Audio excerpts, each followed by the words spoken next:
As you can see, this cabin is buried under snow. It's boarded up. It's obvious that maybe somebody rents it or stays here, but like there's a door that's boarded. The shutters have locks on them with windows.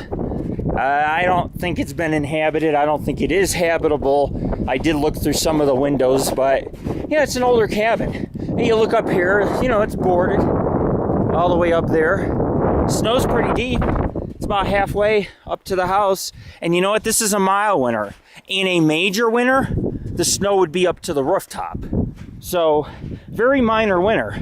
We're looking for Bigfoot tracks. It doesn't seem like there is any out here, but you also have the grave site, which we'll be looking into up near the houses. And we got to check near the springs, but you have like an old barn right here, and yeah, there's probably no entry permitted. If you look at the entrance, the snow is extremely high. You have also a wire tied to it, and it's just, you see, the snow makes this place inaccessible. I don't think I had to watch it. I fell, and I